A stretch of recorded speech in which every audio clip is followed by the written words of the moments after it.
So here we are sitting in a spiritual city.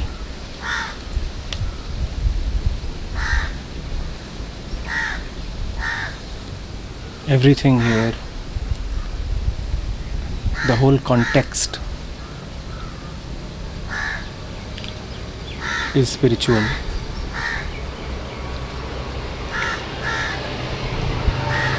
Some of us are not from India and they have come here for spiritual reasons.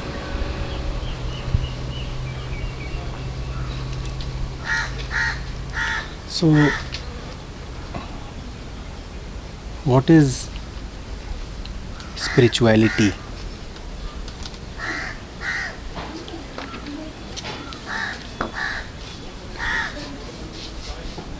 There is that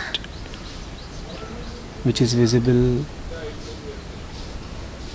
which appears substantial, is perceptible.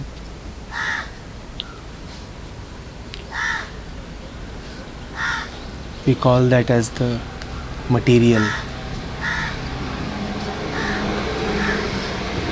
And then we use the word spirit.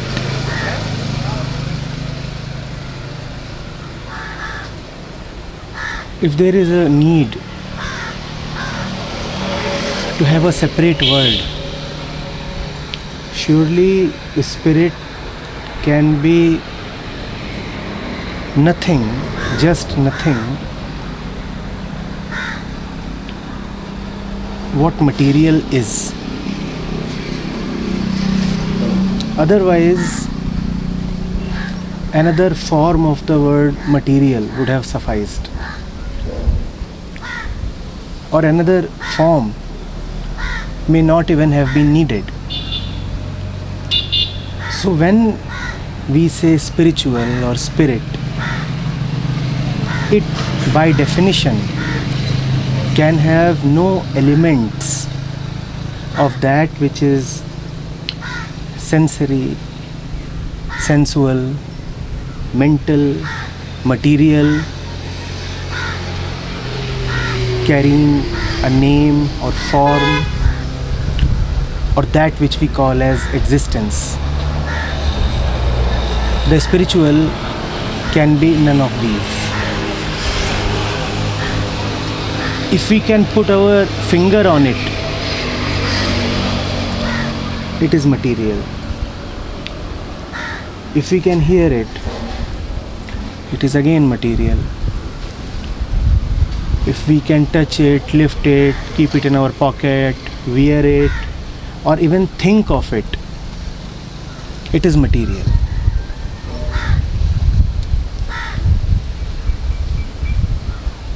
What is material? That which we see, that which forms our universe, that which is space-time, that is material. Then by definition, the spiritual has to be beyond space-time. That's a nice point we have come to.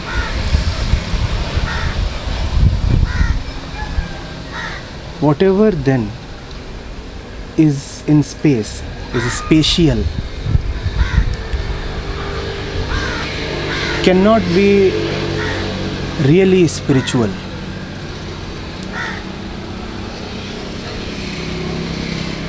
If that be so, then would it be fair to call a place as spiritual? A place is surely a geographical location, space.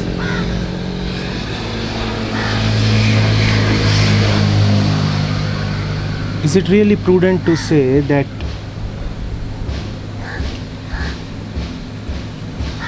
a particular temple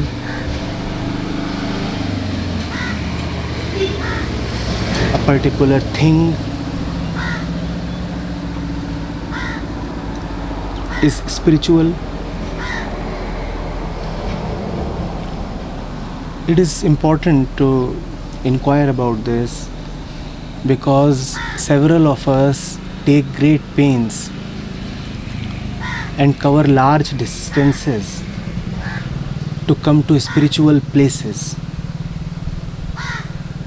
My question is, can a place be spiritual?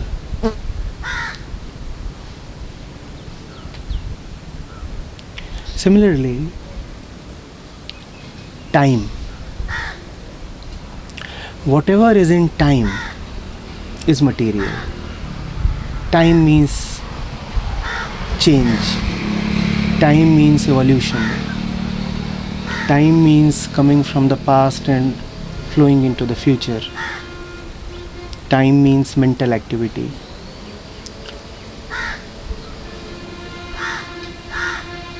If this be so, then can a promise of redemption be called spiritual?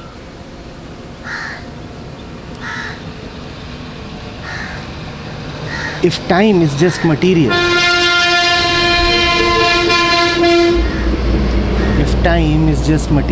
and spirituality is surely something beyond material, then if so-called spirituality offers a great transformation in the future, some kind of a heaven, some kind of a Superman, is it really spirituality, or is it just another worldly hope?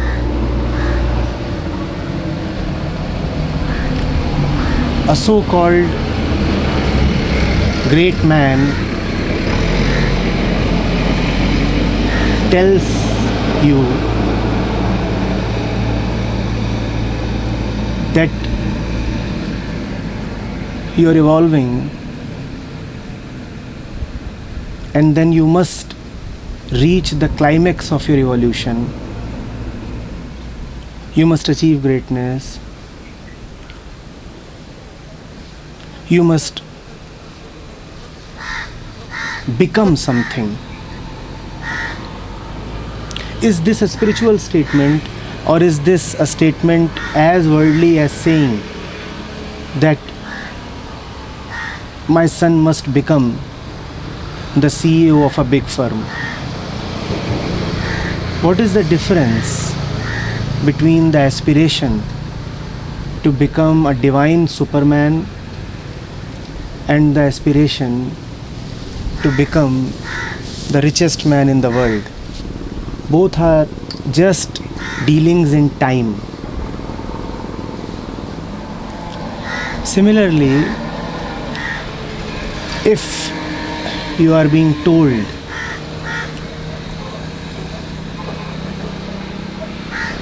of some great spiritual traditions, then surely you are being told of the past. All traditions flow from the past and hence are in time. If you are being told of great spiritual traditions and being encouraged to follow them, is it any different from being asked to toe the family tradition?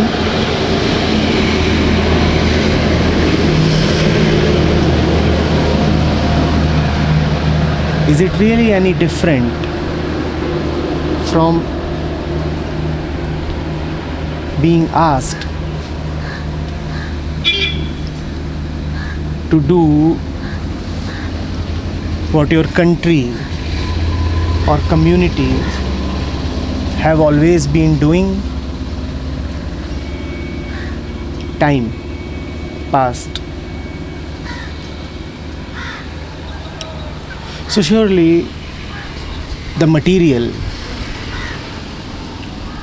be it a temple or be it a t-shirt can have nothing to do with spirituality. And there can be no spiritual stream coming from a glorious past.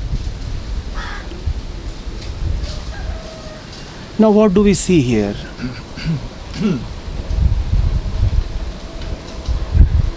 As I went around the city, there is a lot of merchandise on sale. Necklaces, bracelets, anklets, kurtas, you name it.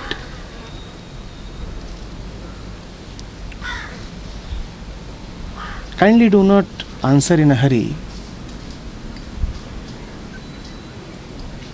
A t-shirt that is printed with an Om, does it not immediately appear as spiritual? And in that, does not its whole appeal lie? Would it sell if the printed image were not carrying a connotation?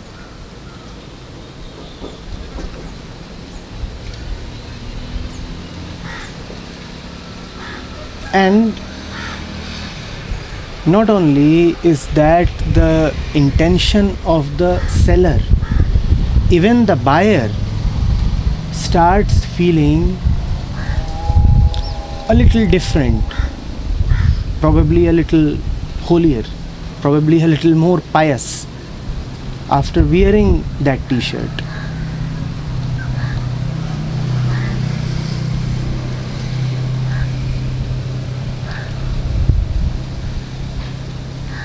A few days back, I was at a place where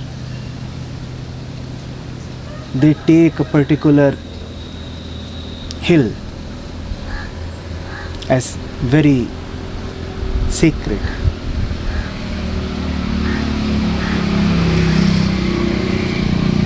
I entered into a discussion with one of the leading spiritual personalities, whatever that means, spiritual personality, with one of the leading spiritual personalities and a world-renowned author.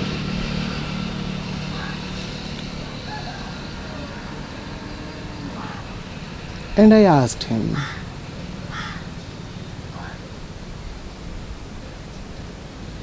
that do you really believe in things like time and space, a particular place, a particular image?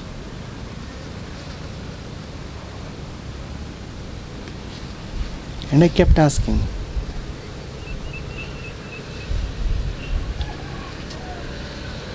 The result wasn't quite pleasant.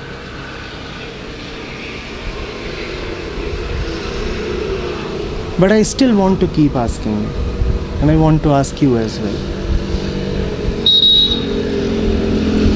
Are we not taking forward the material in the name of spirituality? And in asking this question, I am not condemning the material at all. Material is material, and what is material has its own place in the material domain. Material is wonderful.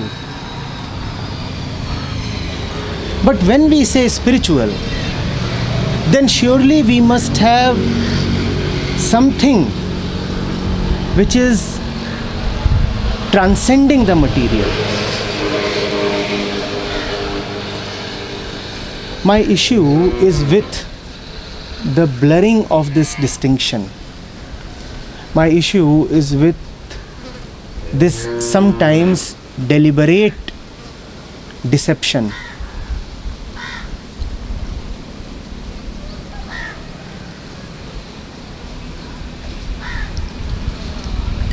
You see, we all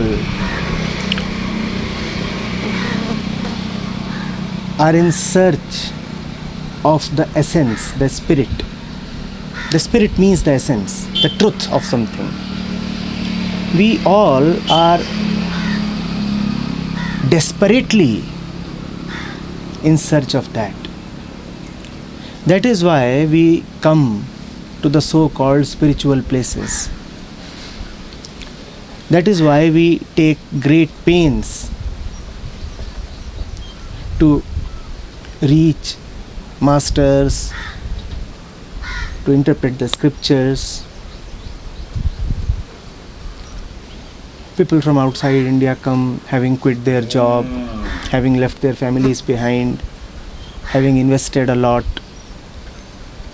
This shows that surely they are searching for something. But if you just wanted the material, there was enough material at your home. What was the need to travel so far? Your thirst is real. But the medium that you are choosing to quench your thirst is a false medium.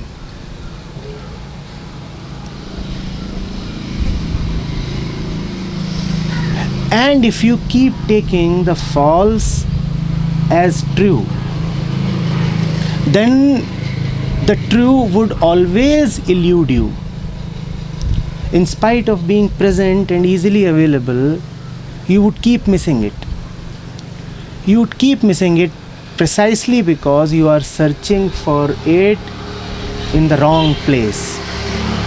Or let me put it this way, you are searching for it in a place.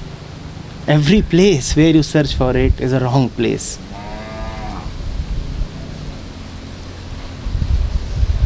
There is a whole tamasha going on. It's a marketplace. It's a spiritual mall. You visit any of the holy cities, the situation is the same.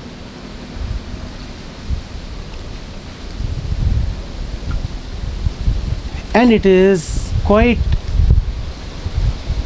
pitiable because those who are coming to the shops are coming with a true requirement. It is not that they want to waste themselves, that they are intent upon investing themselves falsely. They are feeling a certain call. Their mind is experiencing a certain restlessness.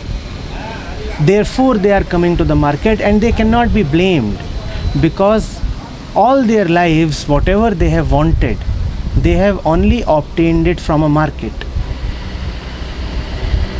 So it is kind of understandable if one feels that even the spiritual need will be met in some market, maybe a different kind of market, maybe some spiritual market.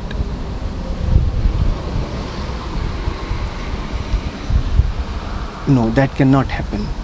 The spiritual, by definition, is totally different.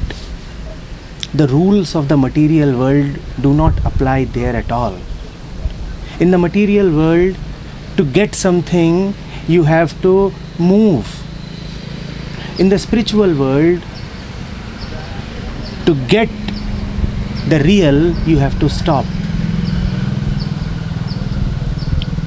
In the material world, when you gain something, the amount, the number, the weight of your possessions increases. In the spiritual world, when you have really achieved, then you become lighter, you lose.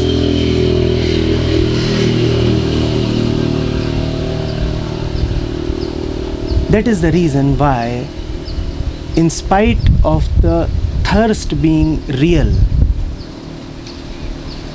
the thirst continues. The thirst continues because the false is assumed to be true.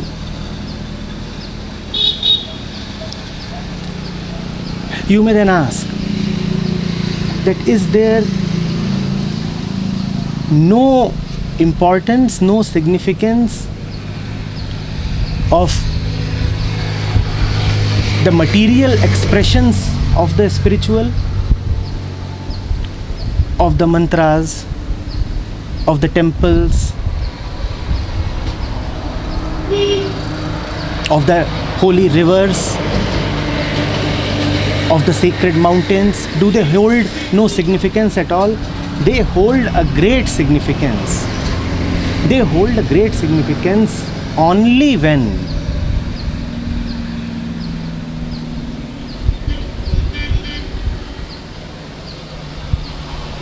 the mantra, which is a word and hence material, arises from a spiritual center. When the material is directly a manifestation of the spiritual, only then the material is a symbol of the divine. Only then the material points at non-material.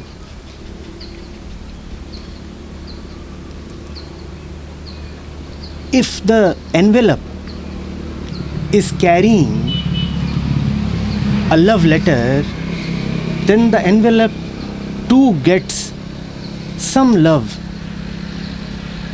that the letter is entitled to receive.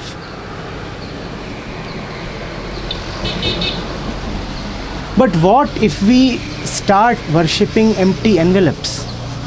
The envelope may have once carried a love letter, but the letter is long lost. Now there is only the word, now there is only the material, and you are sticking to it, and you are worshipping it, and you are thinking that you have received something valuable.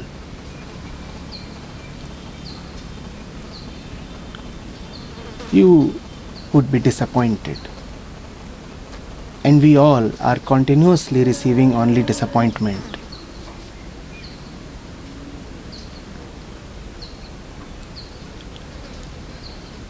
A temple is wonderful when it arises as an expression of a devoted heart. The heart comes first. The heart comes first. The temple rises as an expression of the heart. But if the heart is shrouded by a thick mind, then of what use would it be to just go and touch stones?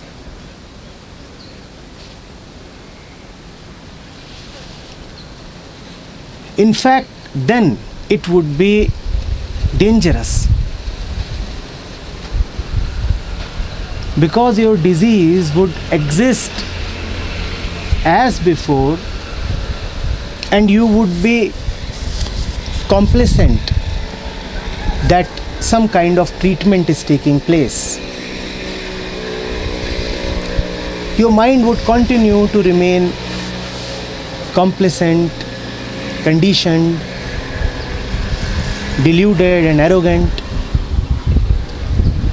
But because now you are wearing a sacred thread, have visited sacred places, done pilgrimages, read a few holy books,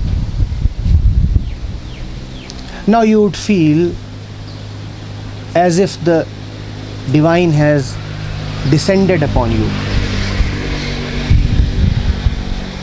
Now treatment would be doubly difficult.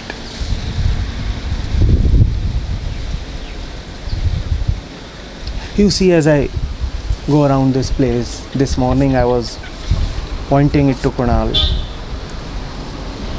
about people carrying a particular hairstyle or beards.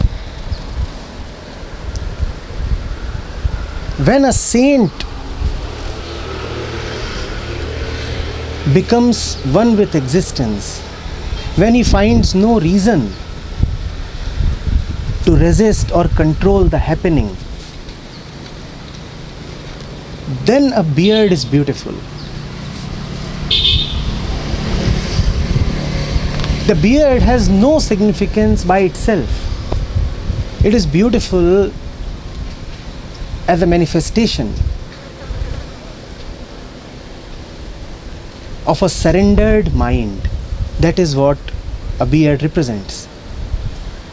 I do not want to fight it. I do not want to cut it. I do not want to resist the body. But if you go to the holy places, you find any number of people carrying beards. A beard is a material thing. You will not become spiritual by carrying a beard. You will not become spiritual by reciting Om a million times. These are all material endeavors.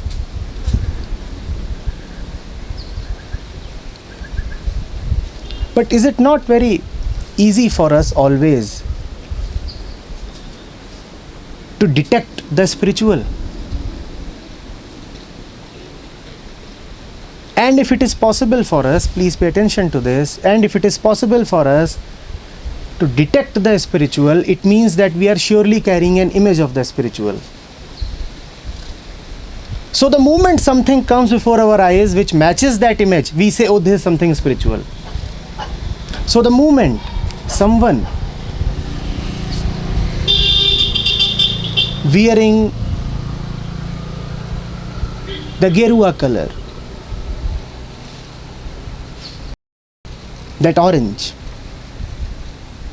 comes in front of your eyes, you immediately say, oh, someone spiritual.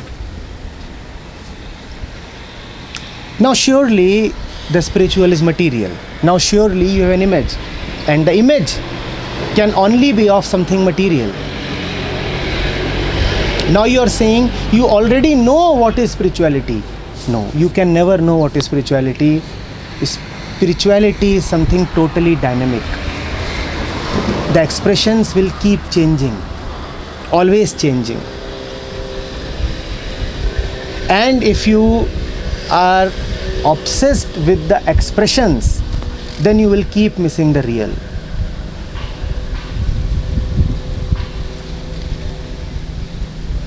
You see, you look at buildings, and if you are shown the pictures of 10 buildings and asked to detect which one of these is holy or spiritual or religious, you would not waste a second in putting your finger. All you need is a dome or a minaret or a spire, and you are very clear that this one must be a holy building. Now how do you know? But you know. And because you know, you do not know anything.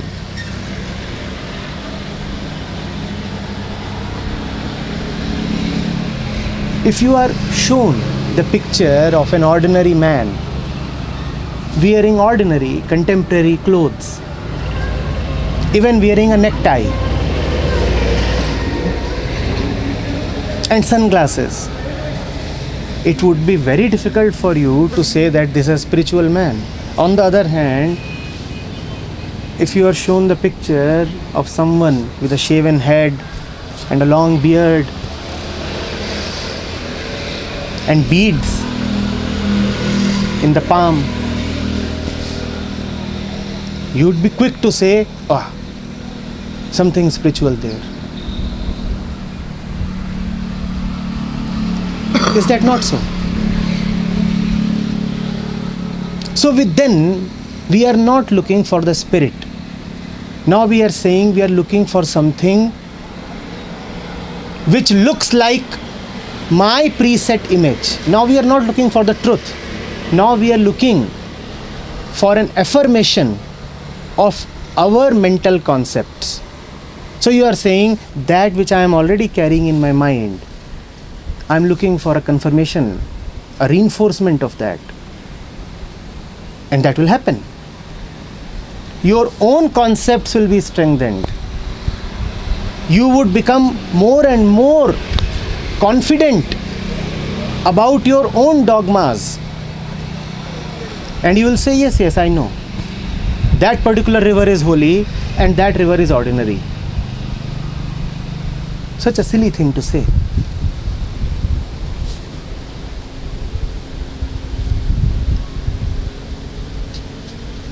Are you getting it? The true, the real is not something to be sought. It is our nature.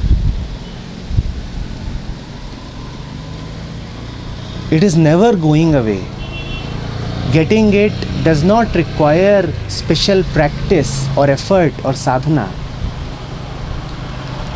It rather requires honest attentiveness. When you can be honest towards yourself, when you can acknowledge all your follies, when you can be attentive to the daily mistakes, that is spirituality. Spirituality is nothing special. It is very simple, ordinary.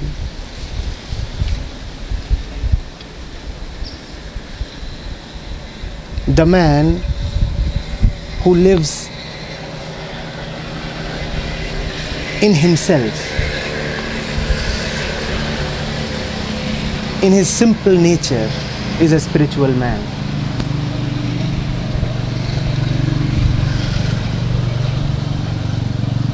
Spirituality is simple wisdom. You could even say that not to be foolish is to be spiritual. As simple a definition as that.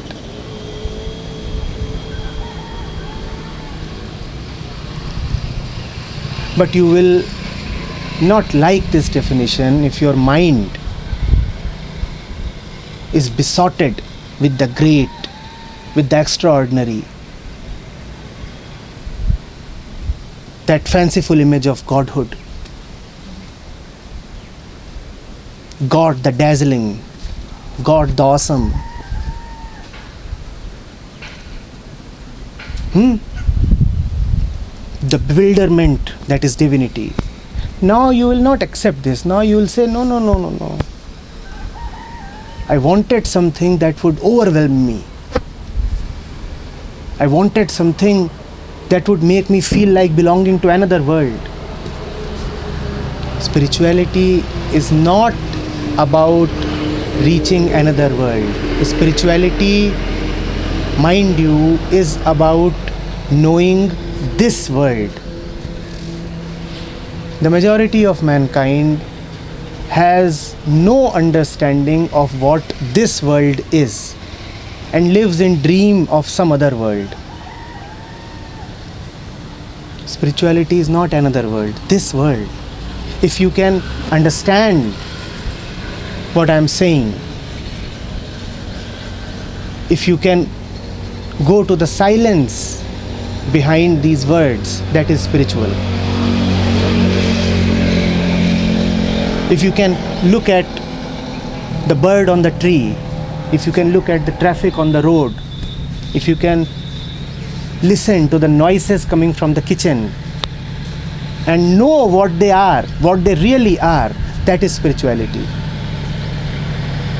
Spirituality is not about knowing the scriptures.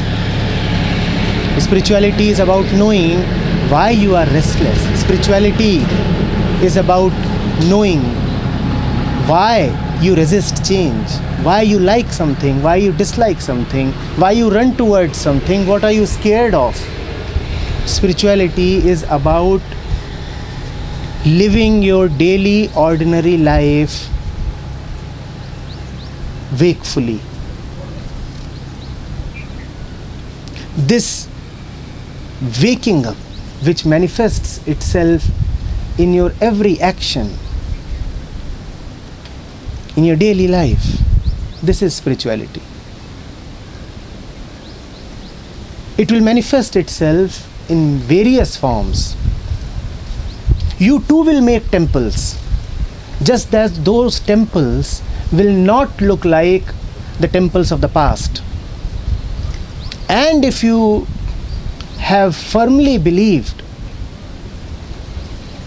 that a temple is a temple only when it looks like the temple of the past, then you will never really be able to enter your own temple.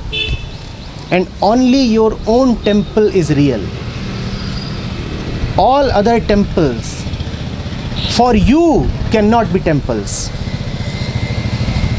Spirituality is about letting your own temple come up.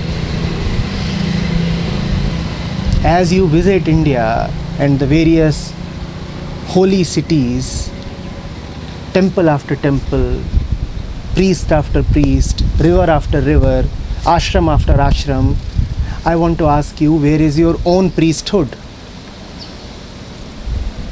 Why can't your own house be your ashram? When will that come up? Where is your own scripture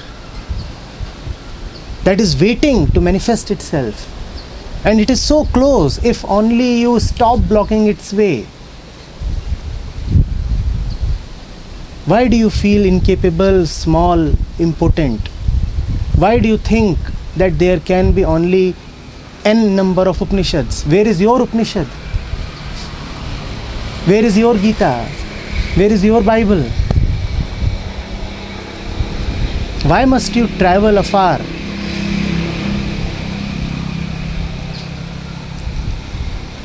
Do you really think that you are any different from the Rishi who gave us the sacred sutras? It is a mistake if you think so. You and the Rishi are one, just that the Rishi knows that and you do not accept that. That is the only difference. And that is a difference created by you. That is a difference sustained by you. Nothing in existence is trying to show you down. Only you are insistent upon believing that you are small, sick, incapable, and in need of support from the world, from the material. Unfortunately, there are several others like you who are equally sick but want to exploit your sickness.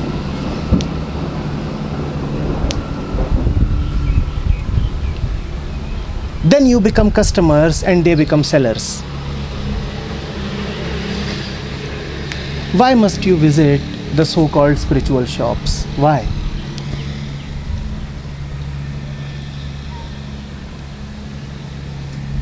Did the author of the Bible read another Bible to come up with the Bible? Did the Rishi of the Upanishads read the Upanishads in advance so that he can announce the Upanishads?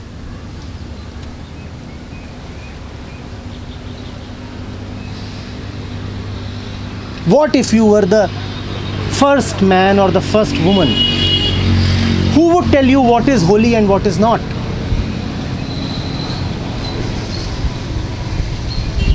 How would you then know that you need to take a visa and a flight to India? Surely these things have been put into your head by the society. Had you been the first man, nobody would have been there to tell you all these things. And then you would not have done these stupidities.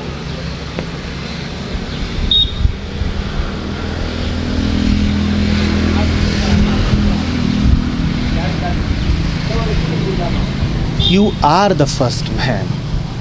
And knowing this is spirituality. Not only are you the first man, you are the only one. The entire world is you. Only you are. And if only you are, why do you roam here and there like a deluded deer? Wherever you will go, you will be moving only in your own expanse.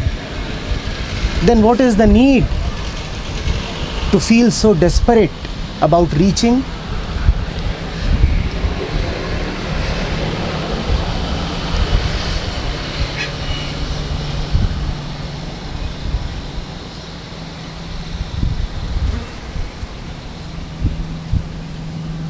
It never occurs to us, right, that the greatest possibility lies within us.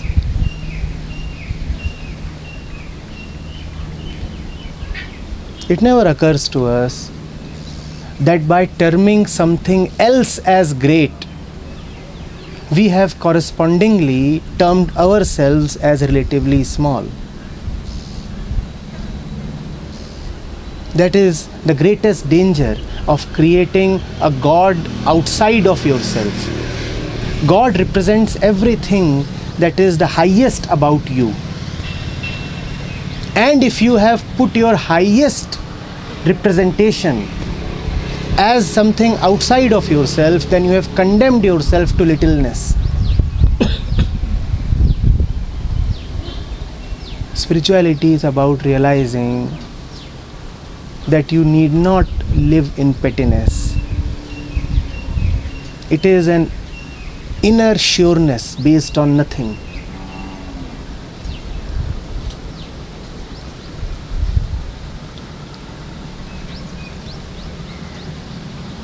The spiritual man, the spiritual mind, lives in the spirit, in the essence.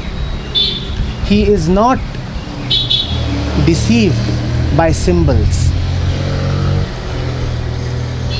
So this afternoon, my request is, kindly know the material as material.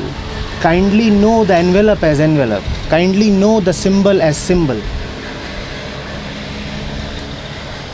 The envelope is not even the love letter, and you have assumed the envelope to be the beloved.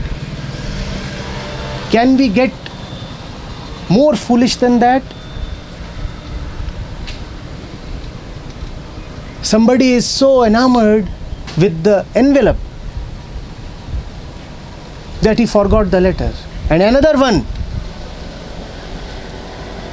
has taken the envelope to her bosom. And the beloved is waiting and waiting.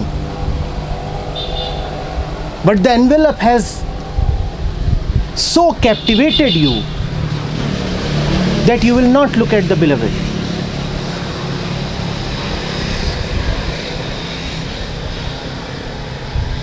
Occasionally your heart will cry out. It will say something is missing. Please, something is wrong. But then you will look around and you will find others like you, all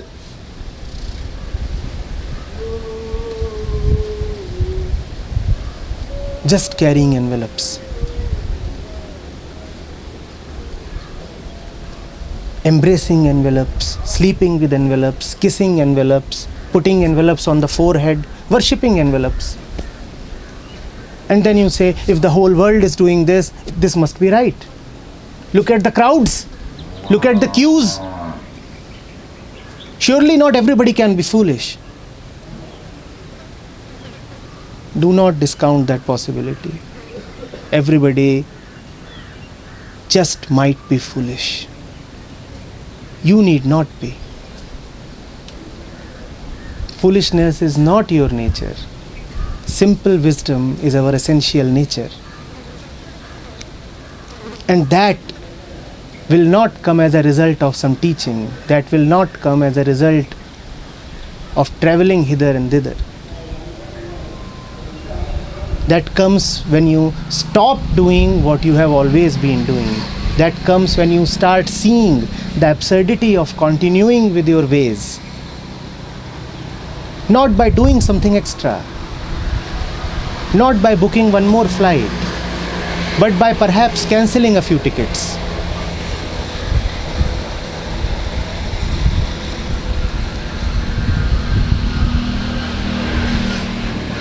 You know what happens when the false dominates you? The true will stand right in front of you, right within you, an arm's reach, and you will walk past it as if you have seen nothing, as if you have heard nothing.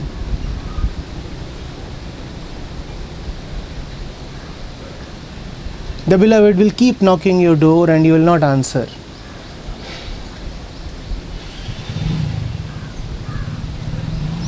Because you are hugging the envelope.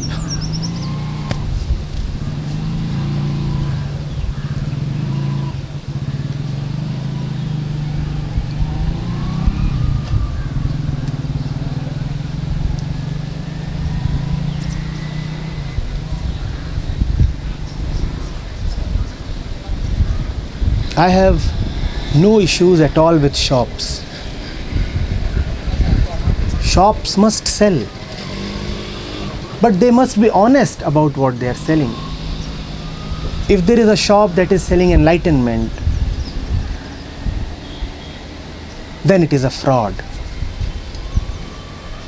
A shop can sell shoes and oil and bread and cement and ideas and knowledge. Such things a shop can surely sell, but a shop cannot sell love and freedom and truth and God. When a shop makes such claims, then I will resist. Then I will speak.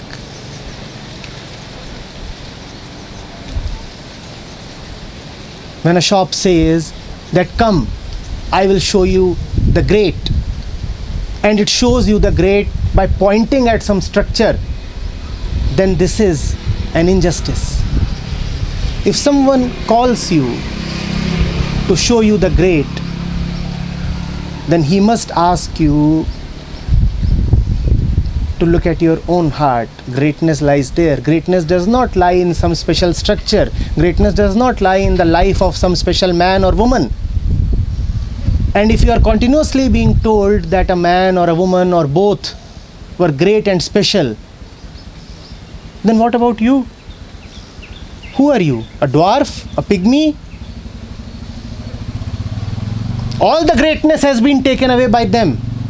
And what have you been left with? Don't you see that? Why do you allow yourself to be exploited? Why must you go and bow in front of the great buildings and the great portraits and the statues?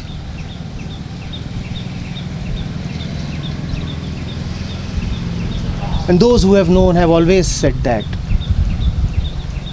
Avadhut Gita of Dattatreya beautifully says, to whom can I bow now? To whom can I offer obeisance? It's me, me and me. How to offer salutations now? And that is the greatest salutation that you can offer to the truth. When you know that now you cannot bow down in front of the false, then you have surrendered to the truth. And only when you have surrendered to the truth, you will get the courage to not to prostrate in front of the false.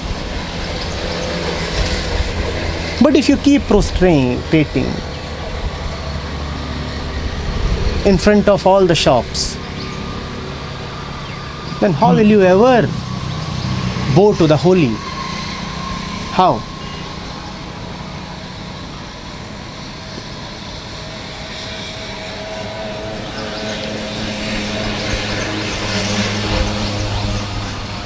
Spirituality is surrender, but before surrender it is rebellion.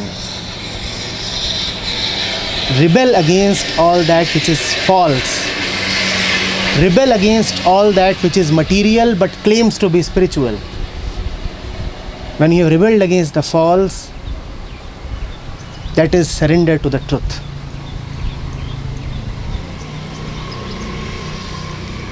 Do not allow your mind to be colonized.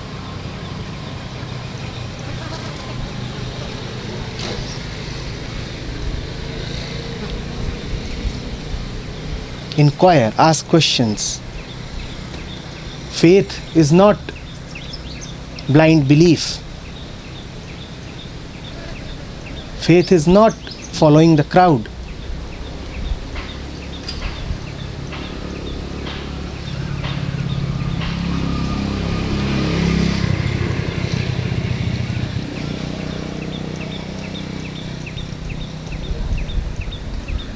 God does not live in a special place. You will not meet God in some heaven in future. Enlightenment will not come.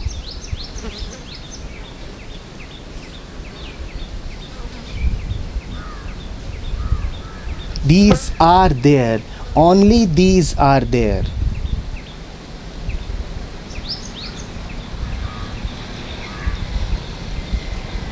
Why are you trying?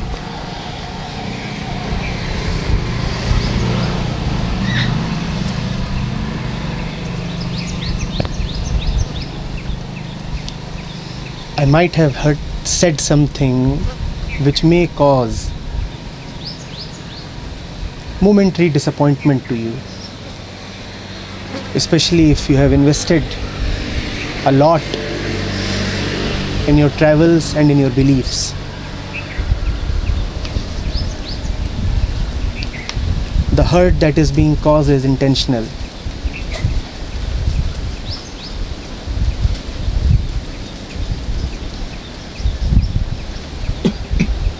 I'm speaking as a friend.